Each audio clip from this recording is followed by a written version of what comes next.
is a wonderful, beautiful day. I just felt led to talk about something. And disclaimer, no, I'm not a parent. I'm not a guardian of any child.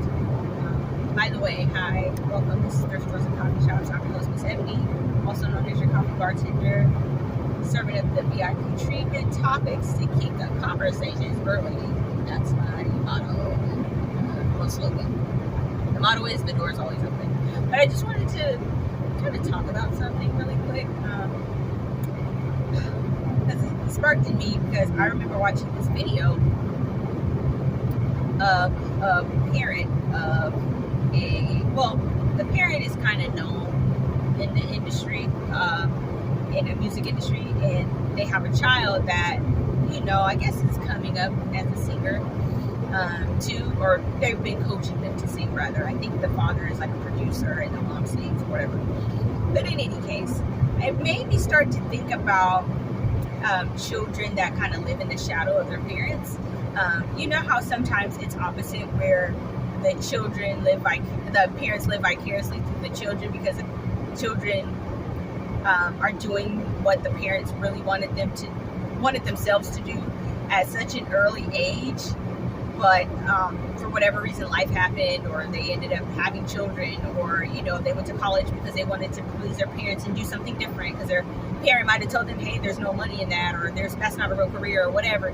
So sometimes parents live vicariously through their children or whatever have you. And it just made me think about the kind of the flip opposite of the children that shadow their parents because of what their parents are leading and guiding them to do. Even if that parent is operating in that gifting or that talent or that purpose, I feel like sometimes what I was getting at was when I saw this video of the artist and her daughter, it made me think about children that go through these things, that do things for their parents, but they don't really want to do it in life, but they're doing it to please their parents.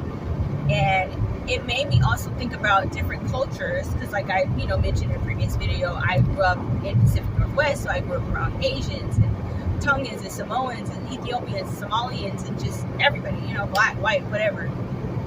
And it made me think about when you grow up in different cultures and you learn what some of the cultures do, like Indian, and I grew up with them too. Sometimes, and it's in all cultures, so let me not just single out one, but sometimes you'll notice it in one culture because a lot of people will talk about, well, my parents want me to go to school for this or that, or become a doctor, want me to become a lawyer or whatever. And their parents are, or the parents aren't, they could be or couldn't be. And sometimes the children are kind of coerced and feel obligated to do those things simply because their parents want them to. Sorry, I'm going in and out, fading in and out. But I just don't think that's the road that every child should take. I grew up as a dancer, right? I used to dance in all kind of things. I was in drill team. I did cheerleading. I was learning dances when I was 4 and 5 years old with my cousins. We were in a dance group and we would be dancing at the club, local Seattle. We was dancing, okay? And that's my gift, though. That's one of my gifts. And I sing a little bit and dance, and I just liked the whole theatrics, right? That's me, I guess. But I love those type of things. And naturally I could draw and do those things too. And I would like to do that kind of stuff when I was little. But I didn't really want to do that.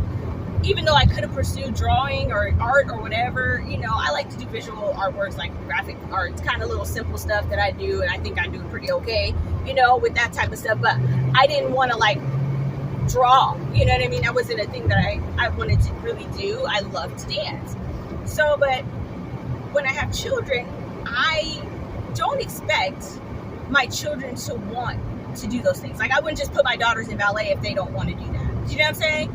There's one thing to put your child in something that would teach them discipline, and you want them to grow and learn and change in different ways, and just be committed to something. So if you're trying to teach them that in that aspect, then that's one thing.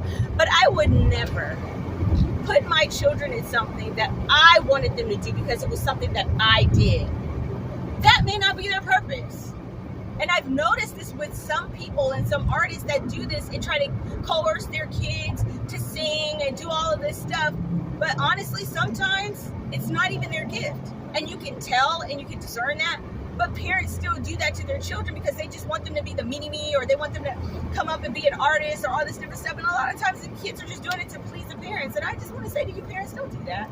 First of all, pray about the purpose for your child. Don't try to get them to do what you do, because that's not their purpose. You know, maybe they're called to do art, maybe they're called to sing, maybe they're called to dance, maybe not. But God may speak to you about your child and they don't do any of those things. They may be called to be a missionary, going to different countries, you know, feeding the people that need help, or whatever God is calling them to do. But I would not ever set my children up to be derailed, okay, because that's basically what it is, based off of something that I want for them, but it's not what God's will is for their life. Like, that could be the worst thing you could ever do as a parent.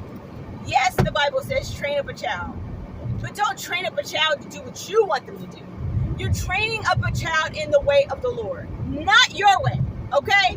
So yeah, nope, I'm not a parent, but I got a word for you today because it got my wheels turning, and it made me even think about my future children. Like, this is not something I want to do to my children, not for them. Yes, you can invest in them. You can, you know, put money into their whatever they're called to do, but make sure it's something that they're called to do and they want to do. It's a gift you see in them and you want to push that. That's fine. Now, if they do sing, they can explore that, but don't put it on them like because you want them to become you. That's not God's will. And this is why a lot of kids, I feel like, have resentment towards their parents, like people that have gone to school to be a doctor and they really wanted to be an artist, or kids, young people that went to school to be a lawyer or whatever, and that was what their parents wanted because they just wanted to please their parents, but they're totally outside the will of God for their life. Yeah, they're making money, but they're also not happy. Don't set your children up for that. Parents, please. And I mean future parents too. I'm not a parent yet either, but I've seen it and I'm like, you know what, God, I don't ever want to do that to my kids. I want to present things to my children, say they have a choice to choose, but ultimately you want God's will for your life. Even if it's something that God has started you on, because sometimes I've noticed that God has had me do one thing and then he'll move me to the next thing. Sometimes God will send you in different seasons doing different things because you have many gifts, because you have many talents. We can't do everything in one season because he might put you down. Like I mentioned in another video, I was a cosmetologist, but I still have my license, but I'm not actively doing that. I still kind of work within the beauty realm, but I don't use my license because I'm not doing hair right now. But God, for that season, had me go to school for that and had me do hair for that season. But it got laid down. Then I went to school for real estate. Did a little bit of that, you know? Really put that on the back burner because God is elevating my business and it's time to focus on that. So there are seasons for different things, but I've always had an entrepreneur heart and spirit.